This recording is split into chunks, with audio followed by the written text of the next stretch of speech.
10 สัญญาณเตือนโรคซึมเศร้าสกัดก่อนเสี่ยงกรมสุขภาพจิตเผยข้อมูลคนไทยป่วยโรคซึมเศร้าเสี่ยงฆ่าตัวตายน่าตกใจจะมีคนพยายามฆ่าตัวตายปีละ 53,000 คนหรือเฉลี่ยชั่วโมงละ 6 คนแนะผู้ใกล้ชิดเช็ค 10 สัญญาณเสี่ยงเพื่อป้องกันการฆ่าตัวตายกรณีการเสียชีวิตของดาราหนุ่มชื่อดังหนึ่งในสาเหตุมาจากโรคซึมเศร้าจากข้อมูลของกรมสุขภาพจิตเมื่อวันที่ 1 กรกฎาคมที่ผ่านมาพบว่าในแต่ละปีจะมีคนพยายามฆ่าตัวตายปีละ 53,000 คนเฉลี่ยชั่วโมงละ 6 คนโดยจะมีคนที่ฆ่าตัวตายสำเร็จอยู่ที่ประมาณ 4,000 คนในปี 2561 อัตราการฆ่าตัวตายอยู่ที่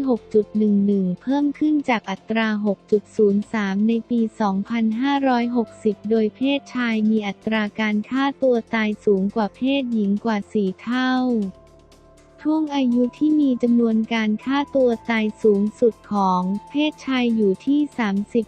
35-39 ปีส่วนเพศหญิงจำนวนการฆ่าตัวตายสูงสุดอยู่ที่ช่วงอายุ 50-54 ปี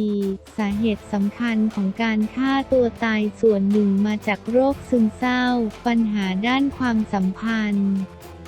ความรักปัญหาด้านการใช้สุราและยาเสพติดข่าวการฆ่าตัวตายแต่ละครั้งจะกระทบต่อจิตใจของแต่ละคนโดยเฉพาะกับคนใกล้ชิดแนวทางป้องกันการฆ่าตัวตายสามารถป้องกันได้จากบุคคลรอบข้างครอบครัวญาติเพื่อนสนิทคนใกล้ชิดชุมชนและสังคมการดูแลจิตใจซึ่งกันและกันเป็นสิ่งสำคัญการพูดคุยซักถามรับฟังให้กำลังใจให้คำปรึกษาแก่ผู้ที่กำลังมีปัญหาอย่างใส่ใจให้คลายจากความเศร้าความกังวลเป็นสิ่งที่ทุกคนสามารถช่วยกันได้โดยเฉพาะผู้ที่มีประวัติเคยทำร้ายตนเองมาก่อนจะต้องคอยดูแลใกล้ชิดช่วยเหลือประคับประคองจิตใจหรือพาไปรับการรักษากับแพทย์เช่นเดียวกับในรายที่มีความเครียดหรือมีอาการซึมเศร้าซึ่งจะมีทั้งการใช้ยารักษาโดยต้องกินยาอย่างต่อเนื่องและการให้การปรึกษาทางจิตวิทยาเพื่อเปลี่ยนความคิดและมุมมองก็จะช่วยได้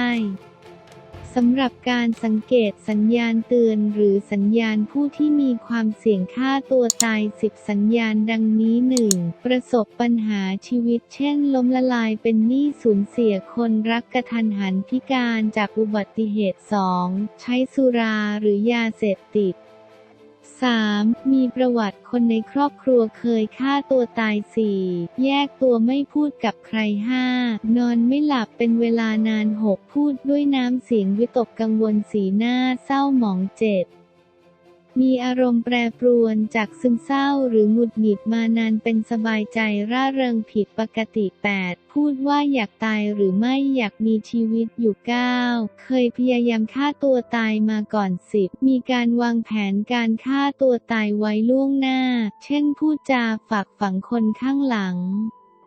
จัดการทรัพย์สินนอกจากนี้ยังอาจสังเกตสัญญาณเสี่ยงในโซเชียลที่เห็นเพื่อนหรือคนใกล้ชิดโพสต์ข้อความทำนองนี้ให้ระมัดระวังเช่นการสั่งเสียเช่นขอบคุณขอโทษลาก่อนโพสต์หรือเขียนทำนองว่า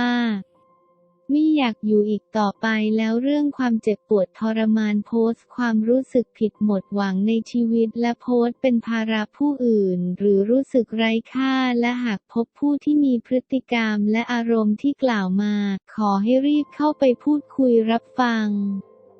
และให้ความช่วยเหลือส่วนผู้ที่มีปัญหาสามารถโทรปรึกษาสายด่วนสุขภาพจิต